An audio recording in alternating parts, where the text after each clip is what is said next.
Number 2, Busted Open.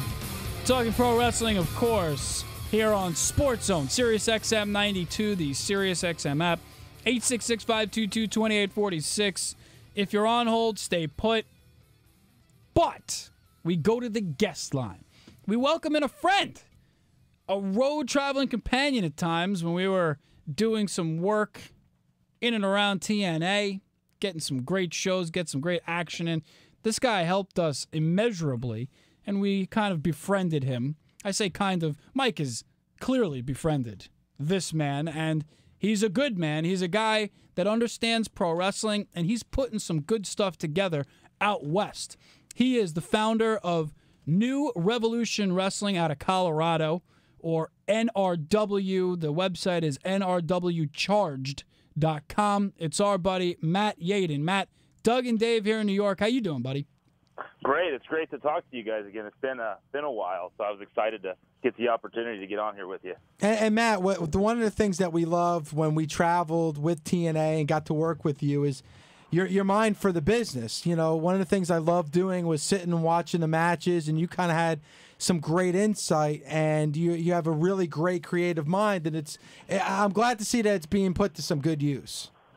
Well, thanks. I appreciate it. I mean, I love the business. That's all I've wanted to do is be in it in any way that I could, and I was blessed to be out in TNA doing what I was able to do, traveling around, meeting guys like you, and just being around it was great. And I learned a lot from the people that I was there with. So now I have the opportunity to kind of put it back out there the way I see things should be, and it's going well so far. So you know, that's kind of where I wanted to go in terms of, you know, you being the production and travel services manager formerly with TNA, and what you learned in that capacity, what you learned from some of the stars, you know, the talent, the behind-the-scenes folks, and how you've been able to infuse that into New Revolution Wrestling. Give us some of the things that you took from TNA and brought it with you to the Indies. Well, 11 years on the Indies, I learned more in the 1 year I was able to work at TNA than I did in the 11 years previous. And that's just because when you're around true professionals that do it for a living, it's how they feed their families, it's how they make ends meet is through professional wrestling. You tend to get a much more serious perspective into what professional wrestling is. And the beauty of the position that I was in working in talent relations there was I got to see kind of both sides of the business itself. So I was able to take away not just the in-ring stuff, but what was done behind the scenes, how things were put together, how media and PR worked. You know, a lot of those things that on the Indies, it's really tough to find places where you can learn that. I was able to learn it. And working for Al Snow for a year, obviously you're going to learn a ton just sitting in the same room with him. So I took a lot of the things that he taught me and brought it back. And it's a whole different professional approach when you're in that environment, and that's what I'm trying to give to these guys here in Colorado that have never been exposed to it. Yeah, I can see the differences too with a company like TNA. I mean, it's almost like a family. You're traveling together, you're doing everything together. And when you're on the indie scene, it's kind of like you're independent. You're doing it yourself. I mean, I would think that there's probably positives and negatives to both.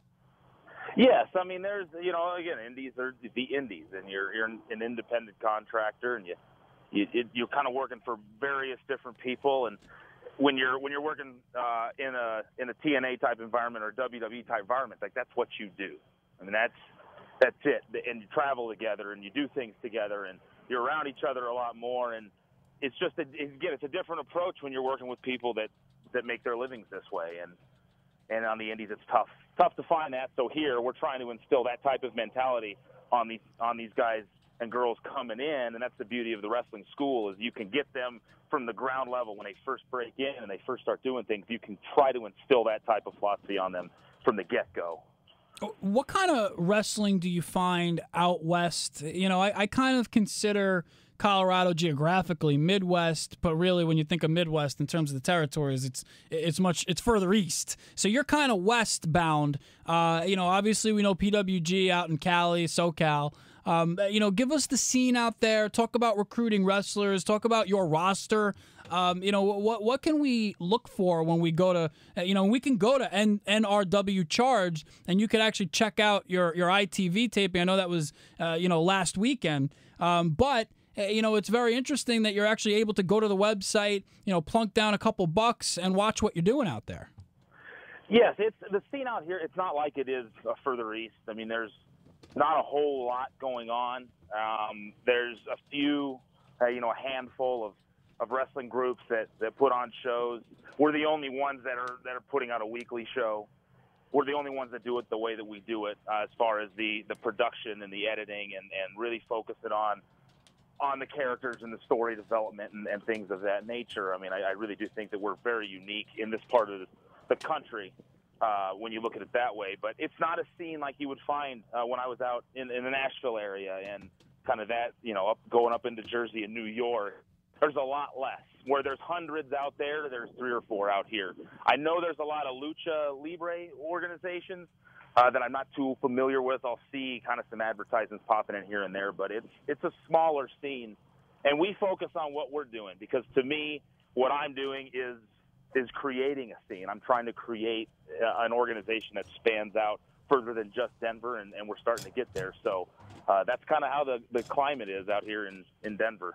What's the crowds like? Like, not only the volume of the crowds, but the intensity of the crowds. I mean, being here on the East Coast, like you said, there's hundreds of shows. There's not a weekend that goes by that there's not an indie show somewhere within a few miles from where you live. But out where you are, what are the crowds like, and how intelligent are the wrestling fans? I believe, and again, just speaking for our organization itself, we tend to have a different crowd than the other few that run. We've kind of conditioned our fans a little bit different than they have. We have, and everybody says this, I know, that we have the greatest fans in the world, but we truly do, especially when it comes to the indies. We have tremendous fans that they come for the right reasons. They come because they love pro wrestling. We do get a lot of the people that aren't really into professional wrestling, but a friend brings them and then they get hooked. They're very loud. They're very raucous. They cheer and they boo. You don't get a lot of the kind of standard indie chants that you would get at a lot of places. It's a loud crowd. You're hearing a lot of noise getting behind their favorite wrestler, or you're hearing a lot of noise them booing their least favorite wrestler. It's a pretty great dynamic when it comes to the fans out here in Colorado. There's a lot of great fans that I don't think people really realize how many there are in the state. Not only are you the founder and the president of New Revolution Wrestling, but you're also talent. You're also in the ring as well. And obviously knowing you a little bit, we know you're pretty big dude. You're strong. You obviously have the mind for the business. When you look at your promotion out there, but then you look at yourself personally, do you try to take yourself out of the mix to a certain extent and think, okay, I have this great seed that I'm growing now out there with NRW, but at the same time, I also have other aspirations in pro wrestling. And I, again, knowing you a little bit, correct me if I'm wrong, early 30s?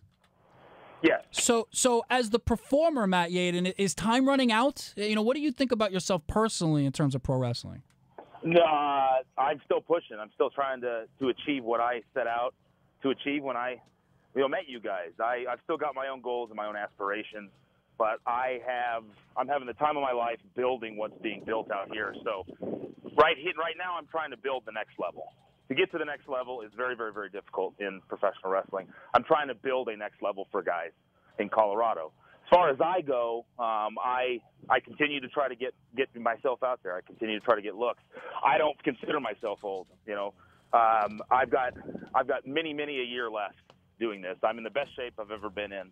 I continue driving. I continue trying to learn, being a student as much as possible of the game, and making sure that I can show others that I can contribute to their organization if they give me an opportunity. So I'll just continue to grind for that opportunity until it comes about.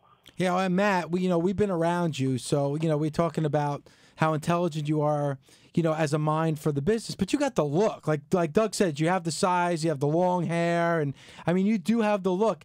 I mean, have you had any tryouts with the WWE? Have you tried for any of the major companies? I was fortunate enough to get an opportunity to go to the Performance Center in June and do the tryout there.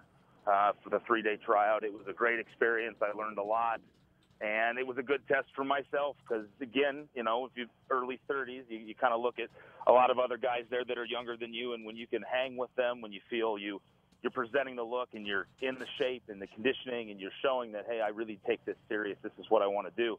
I was very proud of that, and again, great experience. So I still have those opportunities popping in. As long as you keep yourself in the mix, then you've got opportunities that will follow that. And that's all I can do at this point in my life and this point in my career. Well, that's pretty awesome. And take us inside. Tell us what you can tell us about that tryout. You know, who was, you know, was it Bill DeMott? Is it some of the other coaches down there? What are they putting you through, at least what you can tell us? They're just, it's several of the coaches there at the Performance Center, and they're just, I can't tell you exactly what they're looking at. I mean, you've got your ideas, but they're seeing what you have. They're seeing how you move. They're seeing what shape you're in. They're seeing, I would assume, they're seeing how you show up. You know you've got a tryout come. You know you've got an opportunity to get in front of them. How do you show up for it? How do you prepare? Because you can see how someone prepared for it. And I think that in my respect, that's how I went down there and showed them, hey, I'm at least going to show them that I prepared and I'm ready for this. If they don't find anything for me, it's because they didn't see something right now, or they couldn't use maybe what I offered. But you go down there and you're not going to be told no because you weren't prepared for it. And I really think that's one of the biggest things that they're looking for is just, are you getting ready? Are you taking this serious? And are you showing up prepared for the opportunity of a lifetime? Because that's what it is. You know, we're kind of proud of you, Matt, talking to you, you know, being able to be around you when you were with TNA and now talking to you as a wrestler / booker, promoter. I mean, just, you know, starting your own division out there in Colorado, man. You got to take pride in that because especially in this current landscape of pro wrestling, and you know it better than anybody else. I mean, it always seemed like there was just the two companies. It was the WWE and it was TNA. But as we're getting closer to 2015 with Global, with Ring of Honor, with Lucha Underground, there is room for other promotions out there. Absolutely, and that's the greatest piece of advice I took from my time at TNA. And again, we talked about Al earlier, and he taught me a lot. I believe I learned more from him than anybody ever in my journey through this business. And we were riding back from a show, and I forget what we were talking about exactly, but he just said, Matt, you can't do this because you want to be rich and famous. You got to do this because you want to make a living in this business, period. The rest will follow it.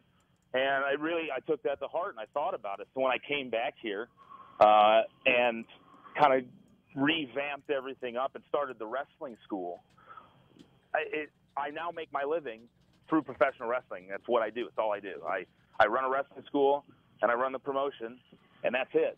And he was absolutely 100% correct that just make a living in the business. Find a way. That's the trick. You find a way to make a living in the business, and if you can do that without wrestling for one of the major companies, then you have to feel good about that. And I'm very, very proud of that. And watching new students come through and debut and do things the right way, it's a feeling that I can't describe, and I'll continue to push for whatever lies ahead and whatever opportunities present themselves. Matt Yaden, of course, our pal, founder of New Revolution Wrestling out of Colorado. Stephen Lacroix is the champion, FYI. I want to get a little background on him in a second. But I'm interested because you've mentioned Al Snow a couple of times now, and of course, you've professed how much you appreciate your time, how much you learn with TNA. Have they ever given you a look? To this point, no. I haven't. I've not been able to secure an opportunity there yet, but it doesn't mean that I'm not still trying and staying ready should that day come. Well, let me ask you this. So you have WWE, and they're doing their thing. So, Performance Center, maybe to NXT. If you're lucky, NXT to WWE. TNA now, Destination America. So, that's nothing to sneeze about. They're, very, very happy, and we're happy for them that they got the new TV deal. If in your heart of hearts, where would you rather be? I've said this time and time again. I want to contribute to TNA. Wow.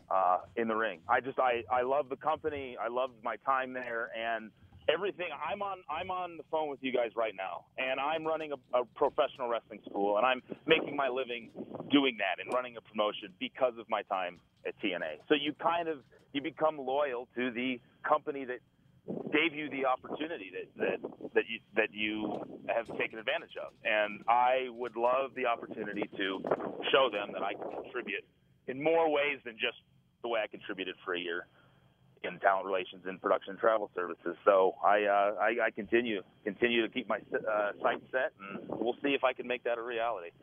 You know, Matt, I think that's very cool because loyalty is a word that isn't thrown around a lot when it comes to the wrestling business. So the fact that you're loyal to a company that hasn't given you that opportunity yet. They gave you an opportunity, like you said, in talent relations, which you excelled at. But, you know, I really do hope because of that loyalty, you get your chance of being in the TNA ring. I appreciate it, and I'll keep pushing, and you know, you focus on what you got going currently, and that's, you know, NRW here and the Mercury Pro Wrestling Academy, and like Al said, the rest will come. You know, make your living in the business first, and then you never know. Sky's the limit at that point. So give us a little background because, you know, we can see it online at times. So, you know, this is not something that's too far out of reach for people here in the States. You know, Stephen Lacroix, I know that Hunter Gray, Mars is in there, Duff Doyle. You know, you got some names that have earned some recognition out of Colorado. Who's the guy that we should be looking at? You know, who is the guy that you really think could elevate himself and maybe do even more in pro wrestling? I think Mars Ferox. He's wrestling Hunter Gray in the #1 Contenders tournament on January 24th for the opportunity to later that night wrestle Stefan Lacroix for the NRW Championship. I think Mars is one of those guys that just has that stature about him. He has that look about him. He's a natural in the ring. He listens. He picks things up. He's willing to do this the right way, and that's not to discredit the other students that have come through the school. I mean, they're all hard workers. They train like professionals. To be a professional, you train like a professional. And Mars epitomized that, and he's in the ring. There's something about him. You know, it's that factor you can't quite put your finger on, but you know it's there. And I would say look out for a guy like Mars because he's gonna do great things in wrestling. He's 8 months in, and wow. And he already wrestles like he's been in much longer than 8 months. So we're very proud of him, and I would keep your eye on it.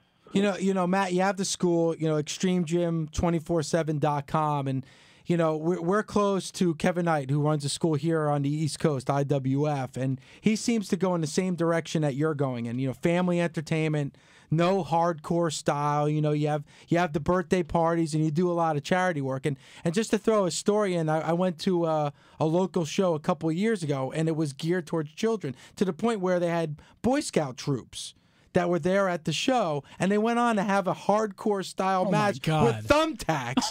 Where I swear to God, in Jersey, and halfway through that match, obviously, 75% of the crowd was gone. I mean, and with sports entertainment, let's face it. Vince McMahon said on Stone Cold Steve Austin's podcast, it's no longer pro wrestling; it's sports entertainment. How important is it to you to tap into that youth crowd when it comes to pro wrestling? The most important thing I think that we focus on. We love having children in the crowd. We do birthday parties at the shows. We let kids come down, walk down the aisle, get in the ring, have the whole crowd sing happy birthday to them. We run at family entertainment establishments. Cool. We do a lot of charity work with Children's Hospital and Craig Hospital, the Rocky Mountain Deaf School. We want to be able to give back to the communities in which we run, and we want to be able to entertain children, because I think if you don't focus on the children, then you lose an entire generation of fans that don't grow up loving your product. And I think for me, if you can get them to love you early on, then they're going to continue to love you as they get older, and then their kids come behind them. And hey, I love this as a kid. My kids would love it. You can feel comfortable there. We're very, very, very focused on the families, and we chose appropriate for any age, because if you want to, for me, if you want to draw the numbers in the game that we're trying to play, then you have to go out and get the families. And I love making a difference it makes a difference in those kids' lives. They have superheroes that they look up to, and I think that's pretty neat, and it's a huge part of professional wrestling that I enjoy, and that's a big focus for us. Yeah, and from the biggest of the big in WWE down to, NRW, it's wonderful to hear about the charity work. And you said something that's interesting, and I'll take it in a different direction. You said if we don't cater to the kids, we lose a generation of fans. And I'll take it a step further. because I think it's going to hit home for you. If we don't cater to the kids, we lose a generation of pro wrestlers, potential greats in the ring that maybe they're not into pro wrestling or they don't know about pro wrestling. They don't have the memories about pro wrestling. And then those guys that are amazing athletes and have a mind for the business, they don't end up in the business. And now we lose out on great talent of the future as well. I think that's a great way of looking at it. If it works for one, it works for the other. And that's very true. If you don't develop the love for it as a kid, and it's harder for you to then develop a love for it as an adult, I think. Not that you can't. I did. I didn't have a huge love for it as a child.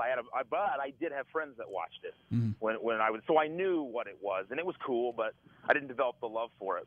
Most people, I think you have to develop that. And when people come to the school, 90% of the time, when I got a new student possibility, it's, why did you want to become a pro wrestler? I've loved it since I was a kid. It's all I've ever wanted to do. So if you don't cook them as kids, then you're not going to have that opportunity. NRWcharged.com is the website, and ExtremeGym247.com. Get a little better background on Matt Yaden, our good pal right here. That's Extreme with an X, by the way, ExtremeGym247.com. Like Dave said, I totally agree, Matt. We're proud of you, man. We always gravitated to somebody like you because you're just a good dude and fun to hang out with. We know you got a mind for the business. Now you're putting it together in the Rockies. Pretty freaking awesome. Congratulations. Keep up the great work. And I'm just guessing sometime in early February when WWE comes around to town, they might give you a call and say, hey, we got a couple spots for some extras, so why don't you bring out some of your guys? I got a sneaky suspicion that might happen. You're a good guy, and you deserve the success, man. Well, I appreciate it, and keep checking the show out, guys. It's Thursday nights. We put it up on YouTube at 7 o'clock Mountain Time, so if you want to keep up with what's going on and follow what we're doing, that's the best place to go, and you can get that from the website if you just click on videos. Awesome. Very nice. Thanks, Matt. Appreciate it, Matt. Thank you, guys. I hope to talk to you again soon. Yeah, we definitely will. We'll keep it going with Matt Yaden as time goes on. I'm interested. Great to get him on the show, first of all. It gets me excited that our buddy's doing so well out in Colorado, where he's probably the only game in town, number one. And number two, I want to track his progress. I want to keep it going with him as we go down the road because, like we've talked about with Kevin Knight, with Pat Buck, with a lot of these indie guys, there's so much to learn. There's such, richness, across the country in terms of the indie scene of pro wrestling. And, we just don't get a chance to feel it because we live here. So, the more we branch out, the more we know, the more info we get, the more excitement we could share about pro wrestling across the country. Yeah, it just seems that, like you mentioned with Pat Buck, with PWS, Kevin Knight with IWF here in New Jersey, and then you got Bully's School in Florida. Oh, yeah. It always seems like it's on this side of the country that you kind of get a lot of those indie organizations in those schools. It's good to hear from somebody like Matt on the other side. There are those fans that want this type of product. Definitely. And Cali has some juice, man. I mean, not just, Pro Wrestling Guerrilla, which we've loved for a long period of time, but Lucha Underground has really, taken, that state and really jacked it up and now on a national level. So,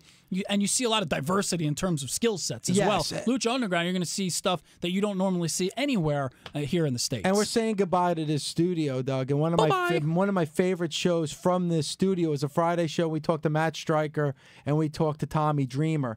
And it kind of was, we were down in the dumps about the WWE and TNA being off of TV.